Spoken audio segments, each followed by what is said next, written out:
Well, welcome everyone. Cheers. Coffee.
I don't know what you're waiting for. But I can remember what I was waiting for.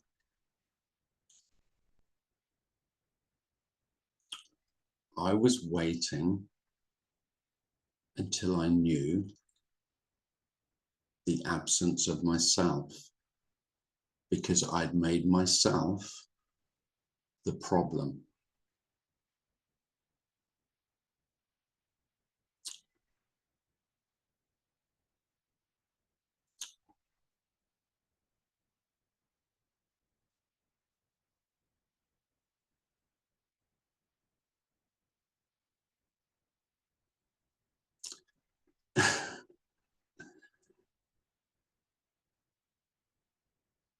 And I still get people say, well, it's okay for you because you haven't got a self, or there's no self there. There's no one there.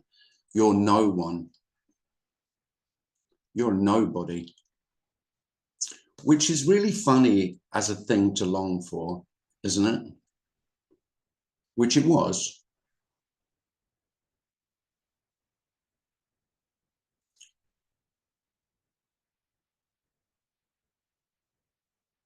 So I was waiting until I knew that I wasn't. That hasn't happened. That isn't happening.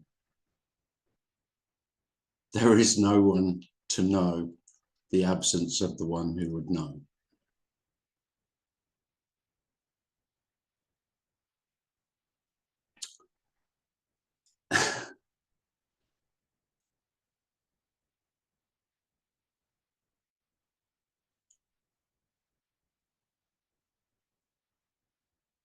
I didn't find anything out.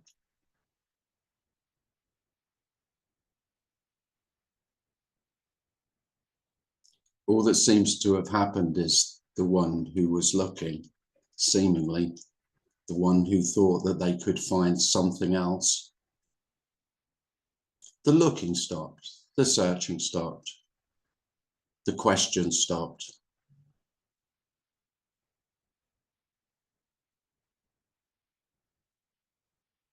The need to know.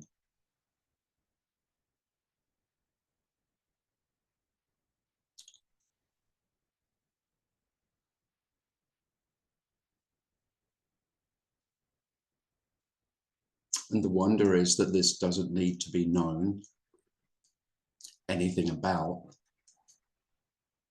This needs to be known.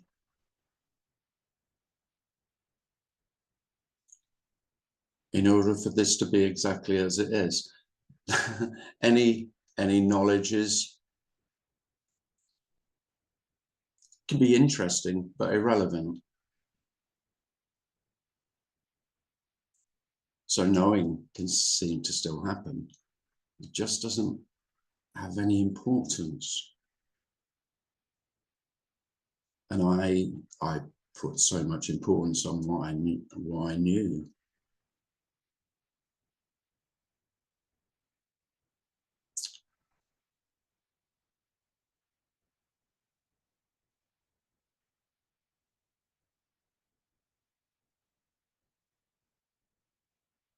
And there is liberation in simply, I don't know.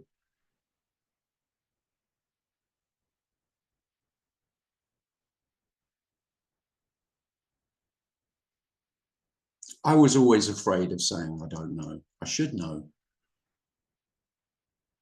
You know.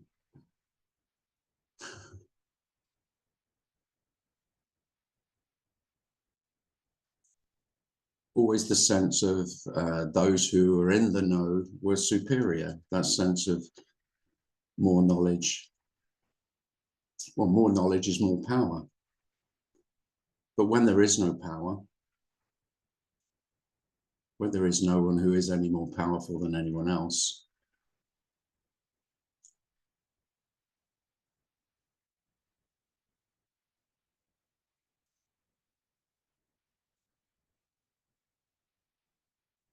the absolute equality of utter powerlessness feels like love. Not just for human beings, everything. All of this. An equality, and it's not an equality that you can see. Seeing, perception only works through differentiation, through making separate objects and saying one is different from another. That still happens, but there isn't any doubt that that's just a story, and that all appearance is absolutely equal. There's no knowing what the equality is. The only word that comes to mind for me is emptiness. That's the equality. Everything is essentially empty.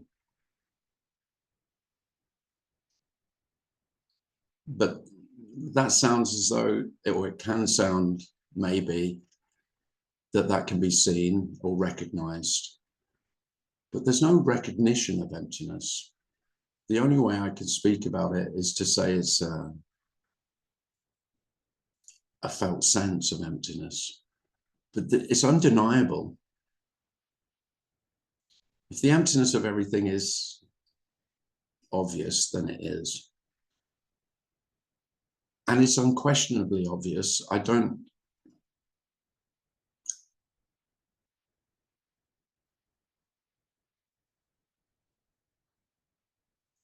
wouldn't debate it with someone else, because I've got no grounds for it. You know, show me evidence.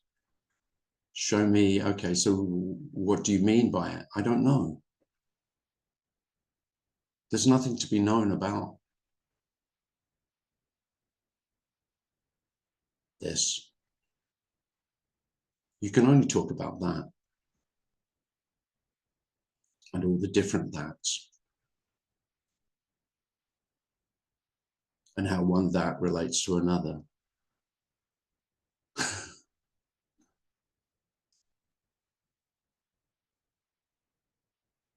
And I think some people are afraid that the ability to differentiate and to function what most human beings would call normal functioning, that would go. Well, wonder of wonders, it's absolutely natural.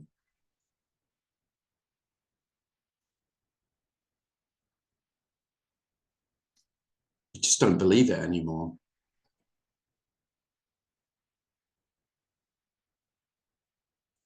Or if it's believed, it's only relatively believed.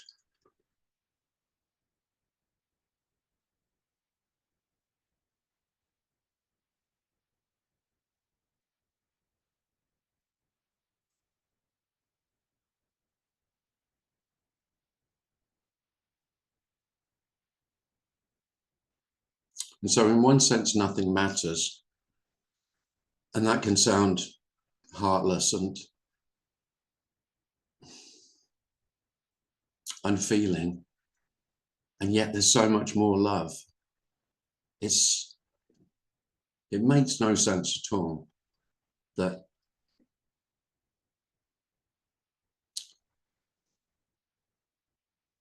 the utter insignificance of every human being really feels like unconditional love in a way that makes absolutely no sense at all. And so you can't debate it. I still have people who want to argue, so what do you mean? And I just have to say, I don't know what I mean. It doesn't make sense. It's not rational. It's not logical.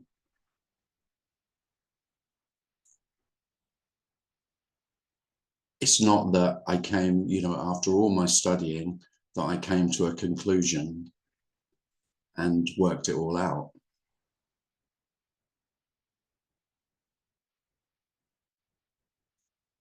It's just that there's nothing to be worked out. Working out can still happen, but that doesn't matter either.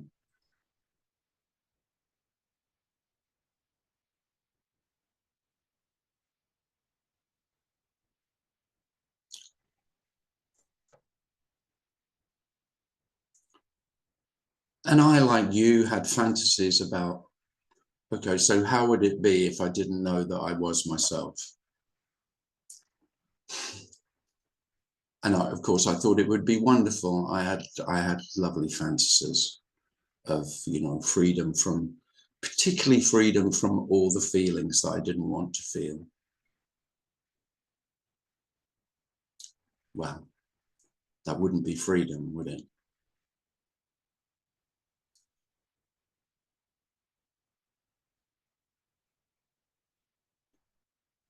It's kind of the opposite. And what you've called yourself is simply a defense against feeling life fully, of being human fully, of feeling love.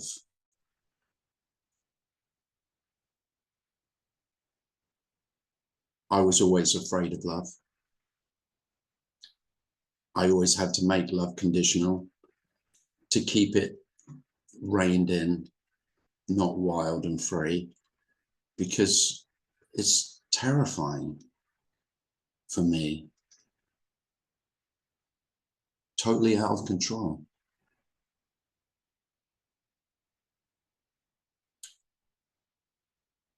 But of course it is anyway, regardless of your futile attempts to rein it in. I could use Michael's stallion analogy. Michael often talks about horses without a saddle, no stirrups. That's not a bad analogy.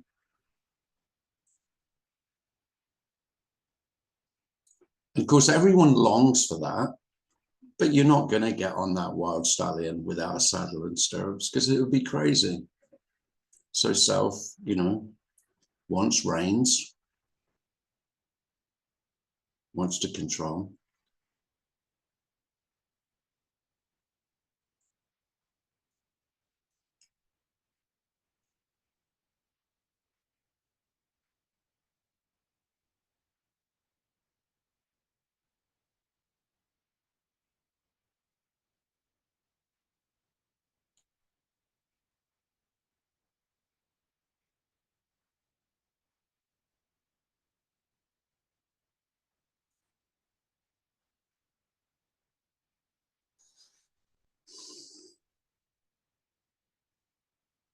I've spoken about this quite a bit in the past, that I really wanted to be free from sorrow. I hid and ran from sorrow, in many different ways, most of the typical ways.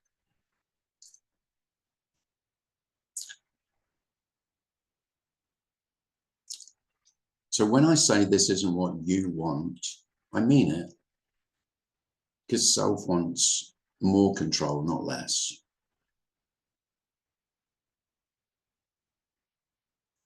When people talk about freedom, I just it amuses me now because I absolutely know they don't want it.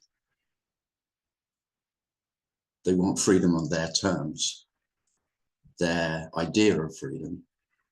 That's, well, that's not free, is it? I want to dictate to life what freedom would look like, what life would look like, what love would look like.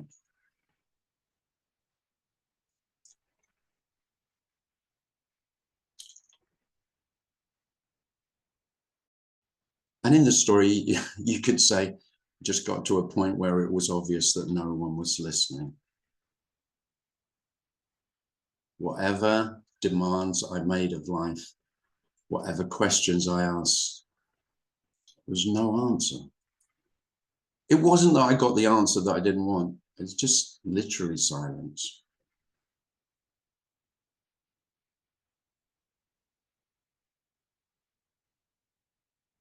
No reply.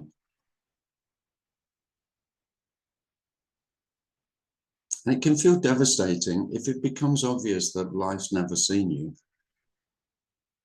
I mean, it can be really devastating if it's obvious that no other human beings have ever seen you and could never see you.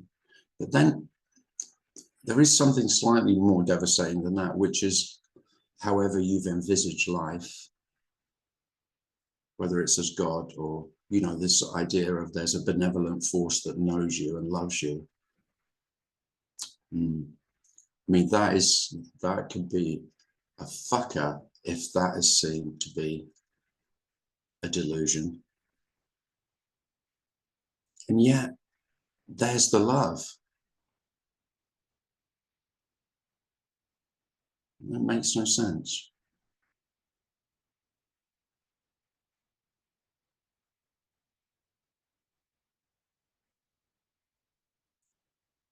So we can't know each other. We can't see each other. And yet there is love.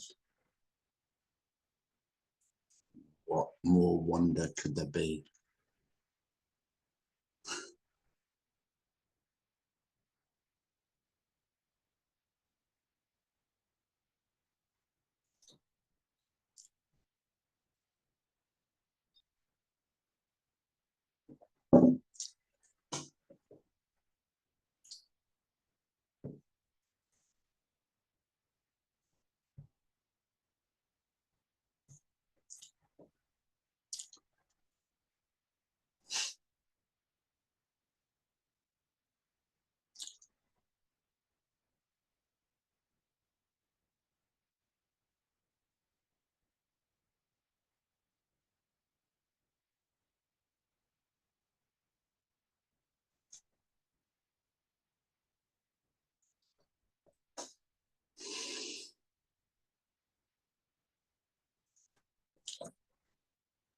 Oh, Kate's got a hand up. Catherine. It's sort of, that was beautiful. That was beautiful. It's sort of like the love is, for me here, it feels like because no one hears you, life, or no one hears your own thoughts, that the love is the no judgment. Because the other is like, feels like the judgment, you know? Yeah. So without that, everything is free to be whatever it is, because no one's watching it and judging it. Yeah. No? Yeah. That feels like love. For lack of a better word, there would be Yeah. no word. No fear. The judgment and the fear come together. They do. You know? Yeah, there is a great freedom in that. So is freedom from the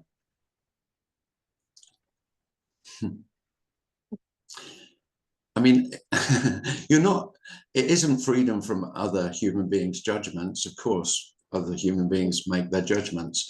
But if they're not if they're not saying anything about you, if there isn't the sense that they are, if they are speaking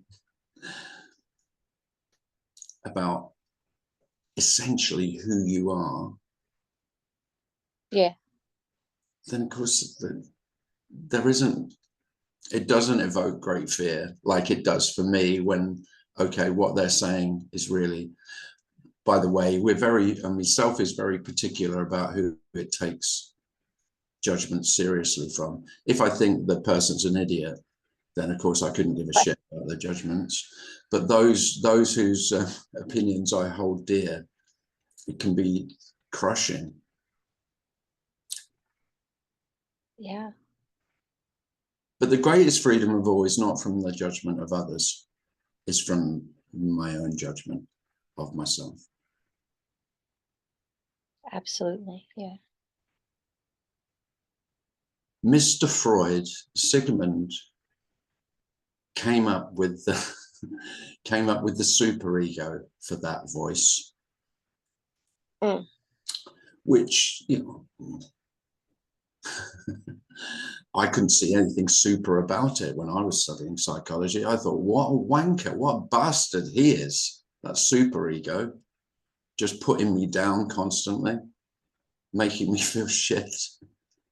When really it felt like I had no choice. I didn't even choose to do it. It wasn't like I had no choice. It just happened. And then my superego was on my case like, oh, you're such an idiot. You're such a failure. You'll never be any good. Your mother was right.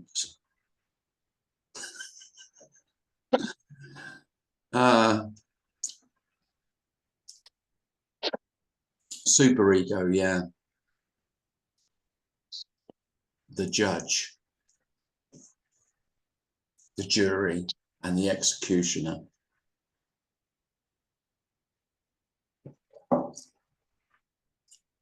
Isn't it funny that we talk about self, and yet all psychology is about, you know, all the parts of self. Who knows how many selves there are? Depends what psychology, depending on which psychologist you talk to and the school of psychology that they come from, will be determine how many selves you have. And if you talk to, you know, so Freud, there's the 3, and then you talk to another, and you know, oh no, it's multiple. No, it's probably as many as 24. You just put any, you could put any number on it. It wouldn't make any difference. Lovely stories. It's only, and of course, isn't it wonderful, you know, in our attempts to understand the workings of a human being, the thinking of a human being. It is wonderful, but I mean, I tried to find answers there. And what do you find? You just find more questions. Haven't you found that with studying anything? That's all I ever found. So the more I studied something, there were just more questions, not less.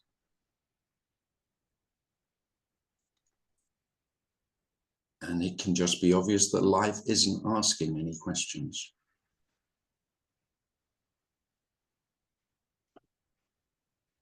That's just for us.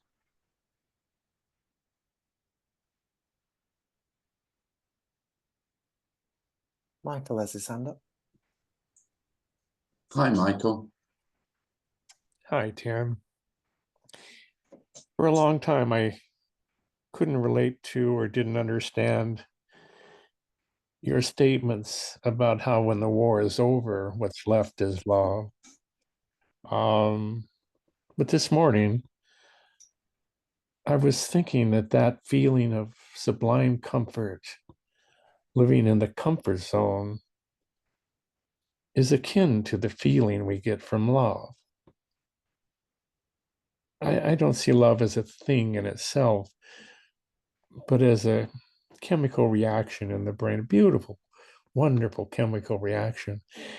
And that this comfort, living in this comfort zone, to me, feels like love. And it dawned on me what you were trying to say, or what you were saying, that there is a sublime peace in simply being after the war. Where even thinking we know nothing is a form of knowing something. But I think the mind gets to a point where Rumi says, but hush, we can go no further.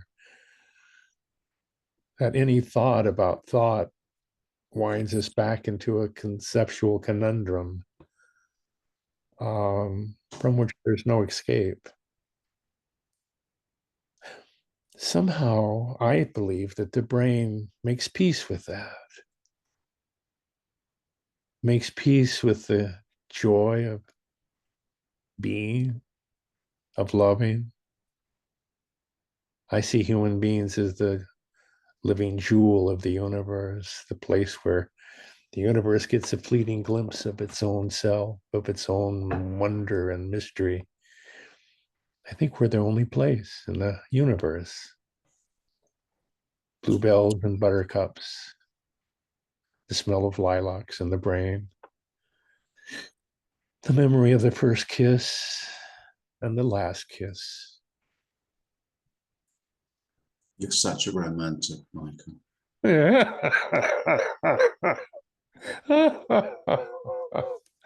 As you are, Tim.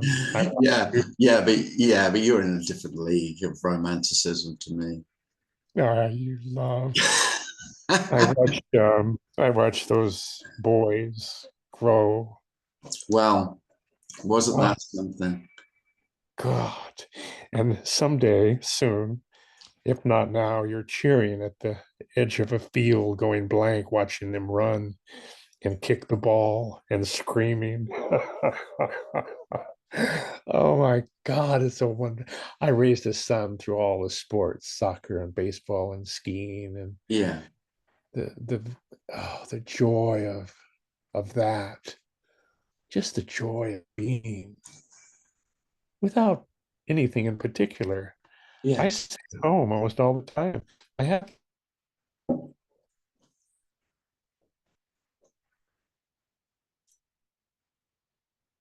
Oh, Michael's frozen out. Yeah. I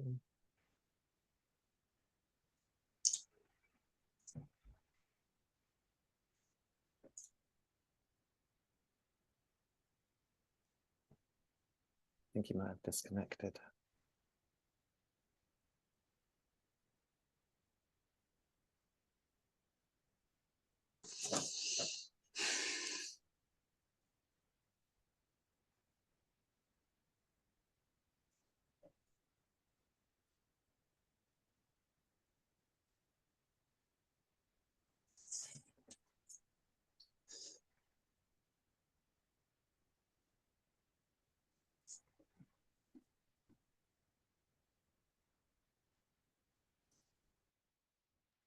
Razia has a hand up. Hi, Razzie. Hi, Tim. Hi, everyone. Nice to see so many people. Like Michael was talking about love, and I think basically what we all do is search for happiness, and hoping that we'll find the person that we love, which will give us happiness. Mm-hmm. And the search for happiness, obviously, because we think happiness is a thing, you know. It's like love is a thing, but love and happiness are not things. It's something that you are. Love too. I mean, and people never realize that they are actually the source of love. But it emanates from them. So even with happiness, I mean, it's there. It's a state of being. And so we search for happiness in things. We think that things will bring us happiness, you know? Like you order a book and then you get the book and then it gives you that high. It gives you a rush and you got something now, you know? Then you read the book and then it's finished. Now what do, you know? So that it's the same thing with buying, like Michael says, a new car. And so basically that's what we're doing. We keep searching for happiness out there in things. And it's elusive. We don't get happiness out there. So even with love, it's not out there. In fact, love is very selfish. It's a selfish thing because it's self-love. I mean, there are no others. So even when I love someone else, I'm loving myself actually. So that's where it starts, I guess.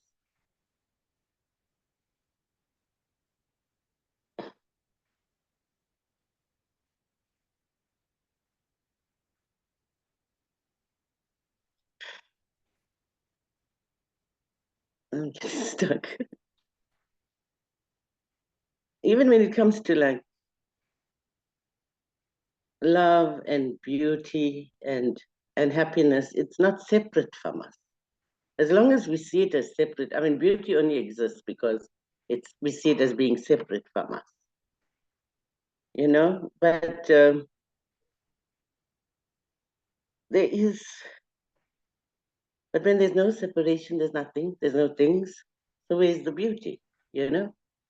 Even love, for that matter, if there's nothing out there, then it's just self-love. No one is talking.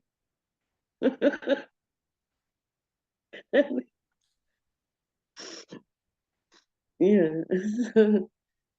Thanks, Rosie. And people keep trying to define love, you know, and Oh, yeah. I don't know, like I don't even know, like some people talk about soulmates and twin flames and yeah, things like that. And I mean, then it doesn't make sense, really, because how can you have a soulmate, you know? Because it's just self-love. Or a twin flame. But these are things that are apparently happening in the dream. And it's a story, and we believe the stories because these are the stories that are happening. It's like if we had no stories, we would not exist. It's the stories that keep us alive, I think. Make this dream real, make it believable, and keep us involved in the dream. There's drama now. We watch the drama that's happening around us. Sometimes we get so involved in the drama that we become part of it. Sometimes we're out there now just looking, witnessing the whole thing, you know, and wondering. There's so many different dramas that happen. You can either remain aloof from it and watch it, or you become involved in it. Becoming involved in it is just as good. Why not? We play our roles, and every role is, whatever the role is, you have to play it, you know? Yeah, even if you're the villain in the whole story, play the role well, be the villain. And that's what makes life so beautiful, really. It's that there is so much of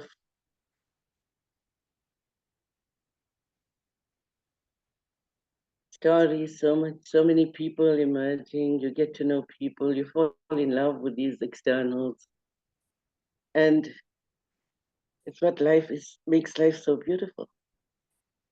And to know that it's all expressions of you, and it's just life expressing itself in so many beautiful, unique ways.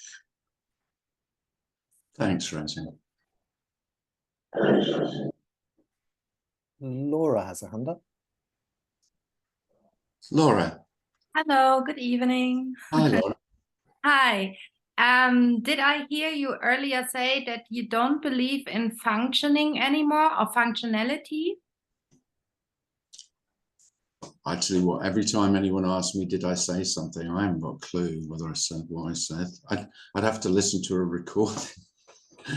What, say again, Laura? Did I say?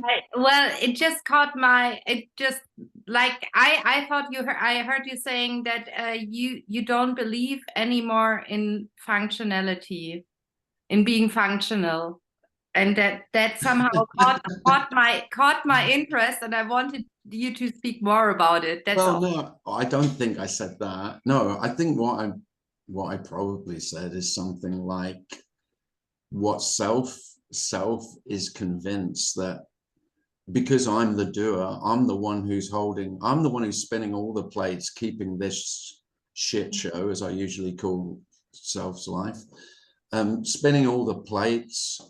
You know that circus thing of spinning the plates. I mean, that's how my life virtually always felt.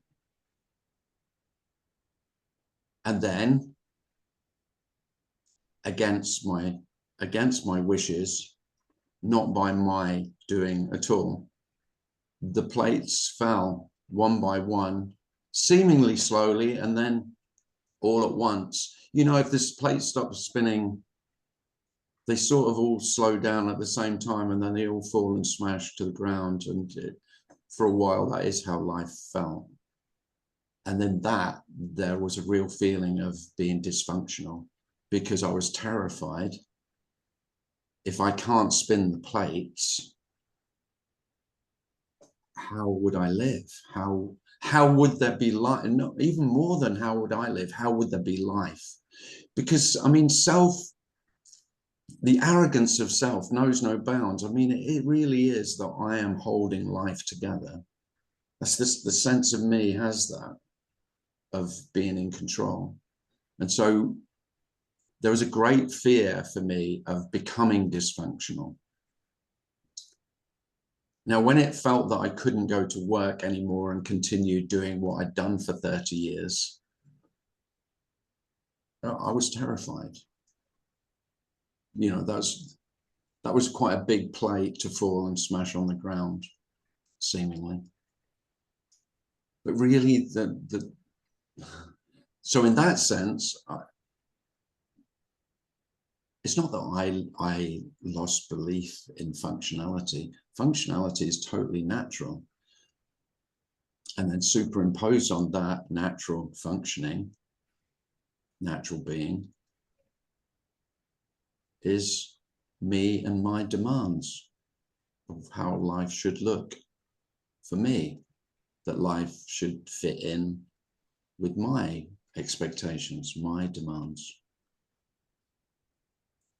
And of course, each self has slightly different demands, but they're pretty universal. And one of them is happiness, without a doubt. So one of the things that self says is dysfunctional is sorrow, sadness. Sadness is, to me, an indication to most selves, actually, that something is wrong, that something is amiss. I've made a mistake because I'm sad. And how am I going to put it right? Because we've made happiness. I mean, there is an obsession with happiness. And can I say, you know, because Razia mentioned happiness, when I talk about love, I'm not talking about happiness at all. I'm talking about unconditional love, which is all feelings, all the unwanted feelings, all the feelings that you've rejected and said, no, I don't want those. The unconditional love is the liberation for them, which is exactly what you don't want, exactly what I didn't want. I wanted to be free from sadness.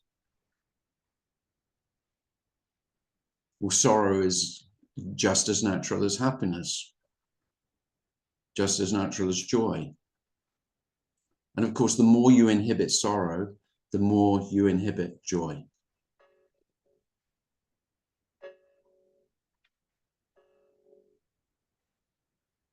because they're both expressions of love. And by love, I mean freedom. I mean, there isn't love, there isn't freedom. I'm just talking about how naturally life is. They're not objective things. They're just poor attempts to point to the freedom that is, the love that is. And it's regardless of what you've called yourself. It's not in your control. There's nothing you need to do. There's nothing you can do. There is no you doing any of this. Naturally, life being as it is.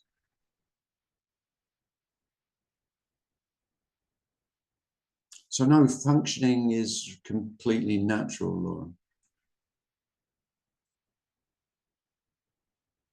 Attempting to be controlled by me.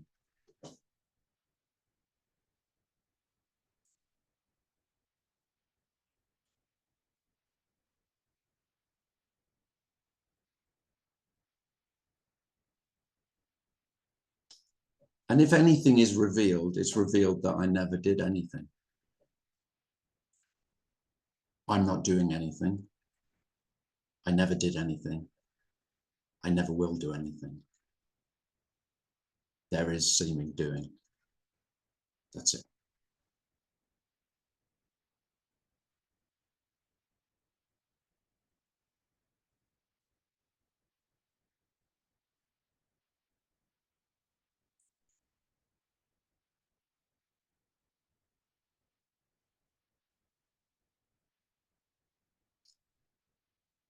I don't know if that's answered your question or not, Laura. Or it was anything to do with what you were thinking of. I don't know. Was it or not? It was beautiful, a beautiful response. Thank you. Oh, thanks, Laura. Yeah. I perceive you as a very warm-hearted human being. So when you speak, I feel always like a rush of warmth running through my chest, and that is pretty touching. Yeah. Yeah. So thank you. Oh, thank you, Laura. That's lovely.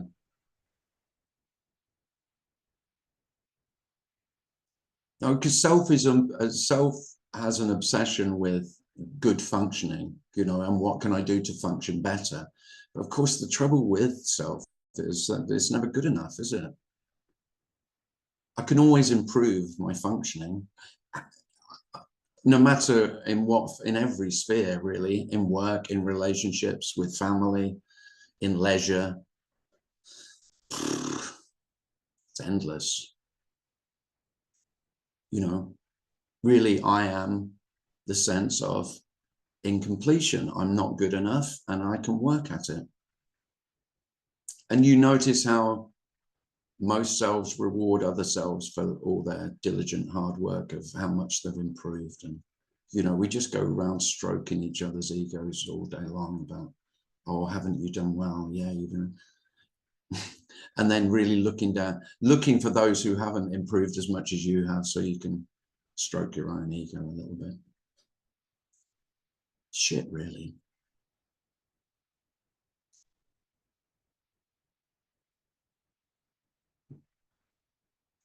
But all okay. Quite entertaining. Can be.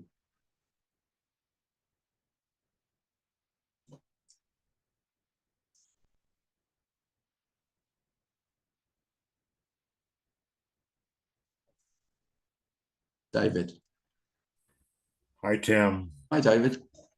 It's just perfect to be here with you, sharing our presence, our immediate expression. I hesitate even to talk about it, but I will just a little, and that is this not knowing. And you know, all the plates eventually come down, and that's a good thing. the not knowing is, I can remember in my existence when I could never say, I don't know. It was just impossible. Yeah. And still, at the conditioned level, it's still difficult. There's an escape mechanism, some might call it spiritual bypassing, in respect to saying there's nothing here. There's no mountains, there's no rivers, there's no leaves, there's nothing. Mm-hmm. Reducing it all to nothing and saying, well, there's nothing that I can know. Yeah. And that's the same hamster wheel as knowing. The not knowing. It's all one hamster wheel. Yeah. And to even explain what I'm explaining is the hamster wheel. Yeah. Yeah. Well, in terms of, well, we can only tell stories. Yeah, but we can only tell stories. But then outside of telling stories, there is this that we have and we share, just wonderful presence of love. Call it presence, call it silence. To share that, to come together as we do, to be together and to share this love doesn't require any knowing or any not knowing, just sharing, just being and radiating that. There's nothing to explain about that. Explanation doesn't No. do it, and non-explanation doesn't do it. No. So how beautiful to be here with you, Tim, and all of the others. Missing Michael, but he'll be back sometime. Yeah. Thanks, David. Thank you. Thank you. Thank you.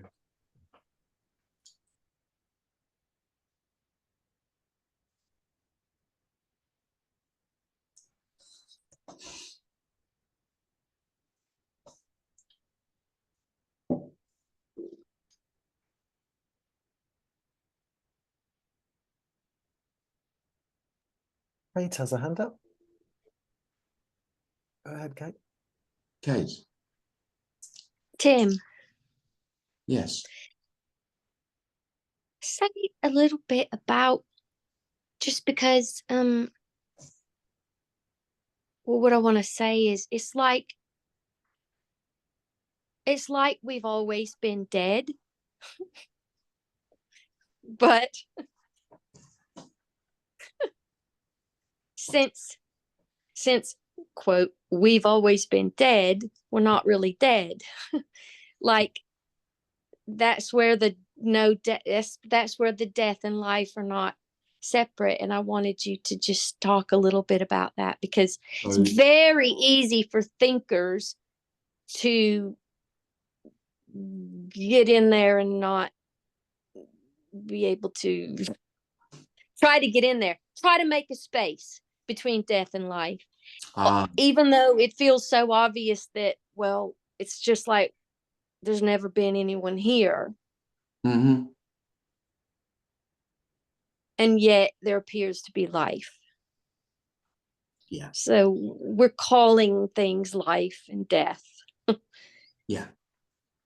Yeah. So just, I don't know, talk a minute. Go. Only 1 minute. Talk as long as you like. There we were. There we were. All loved up. And Kate wants to bring it down with death. The thing, the thing is, so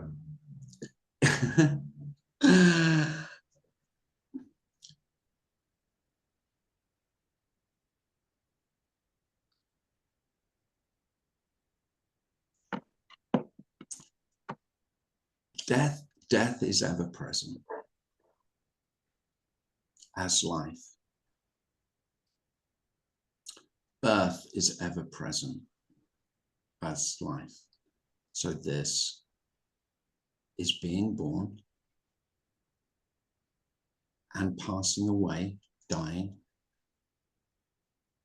without any space between.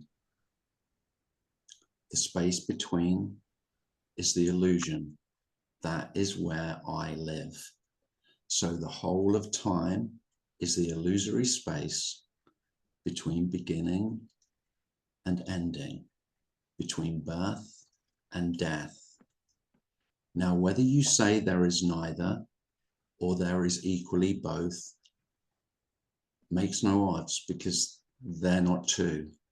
So there is only birth and only death, and they're not two.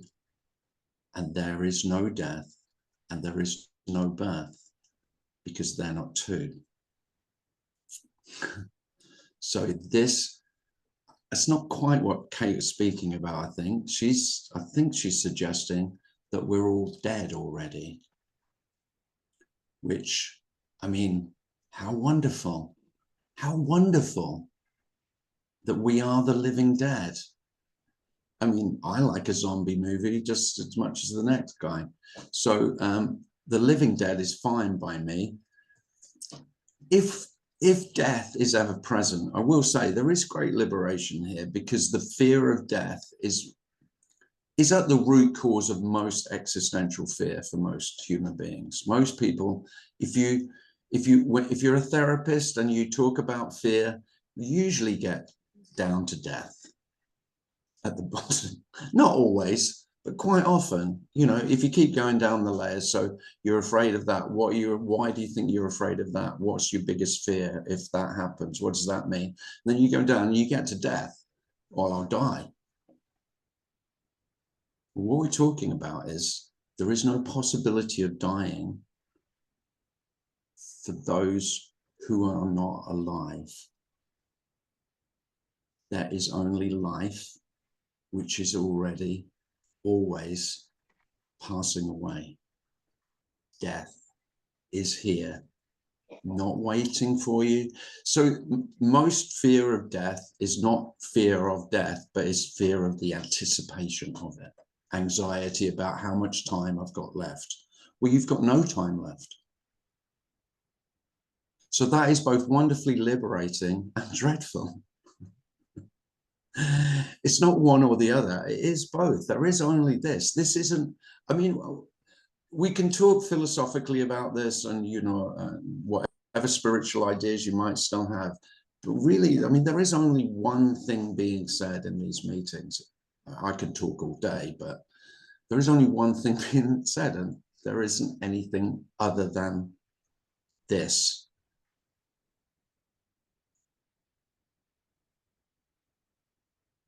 So of course this is death.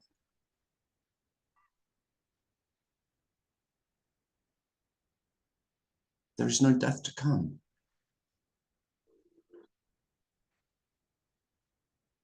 Life is death. Death is life. Birth is death.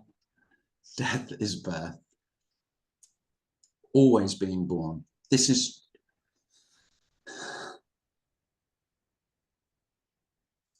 the first.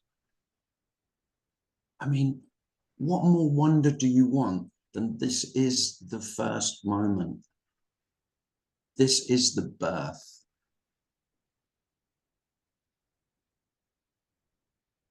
Not stories of birth. This is the birth.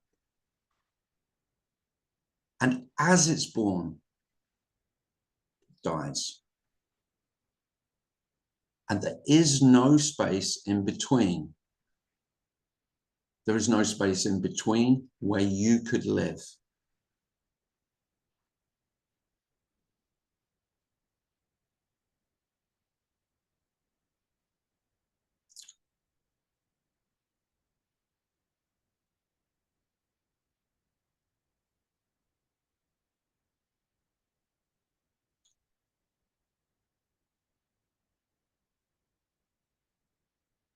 So this is everything.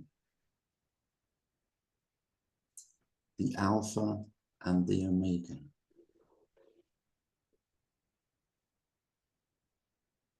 The beginning and the end.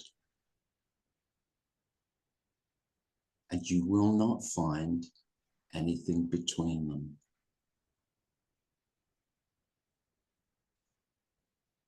You can't find the beginning. You cannot find the end.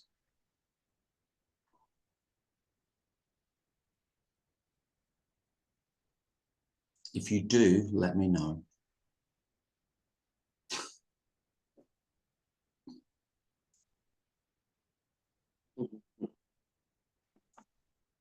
But how, I mean, this, this is all, this is everything. There is no more. So that's the end of seeking. You cannot find any more. There isn't any more. There is no possibility. It's utterly impossible that it could be more or less.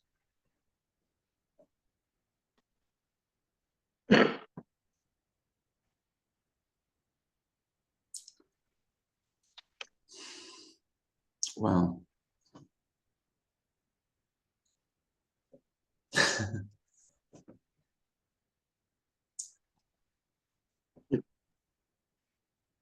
Razia has a hand up. Razia, quick one.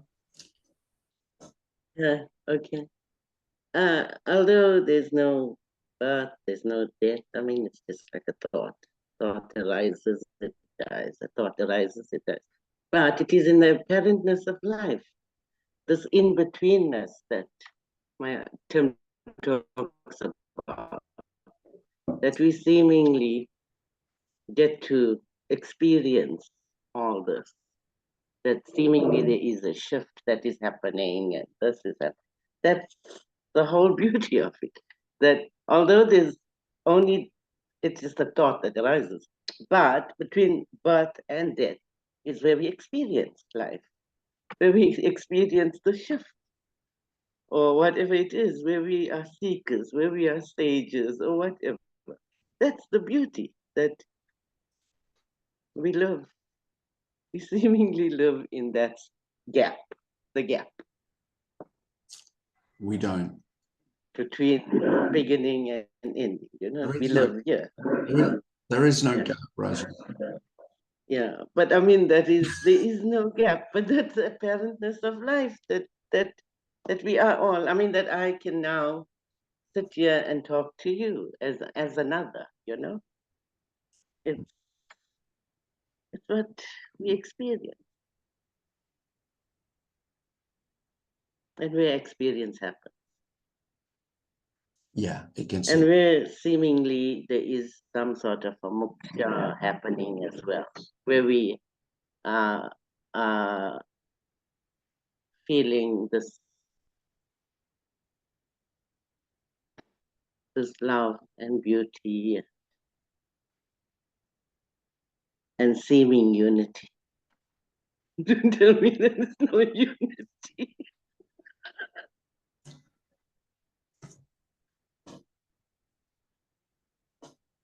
Thanks, Razia.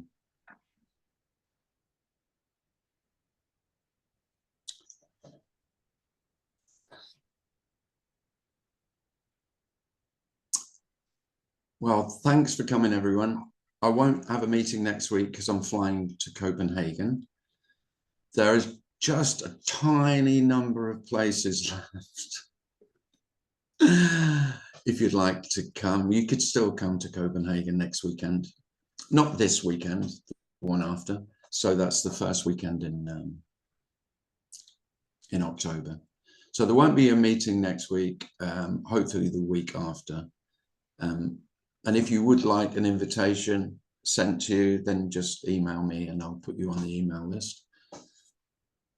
And just another quick plug, I'm in Folsom, Sacramento, the last weekend in October, and all the details are on my website. Thanks for coming, everybody. Lovely to see you all. Donating is free. Well, the donating is free, yeah. Yeah. But give me some money, yeah. don't feel ashamed that, you know, somehow it makes you, you know, less worthy by giving me a few quid for a beer. It's fucking expensive in Copenhagen. I don't know if you've been to Copenhagen. It's a beautiful place. God, it's expensive. Yeah. It's lovely though. Thanks, lovely to see you all. Thanks, Aaron. Bye-bye. Thanks, Tim. Thank you. Thank you, Tim. You're welcome. Thanks very much. Yeah, Tim.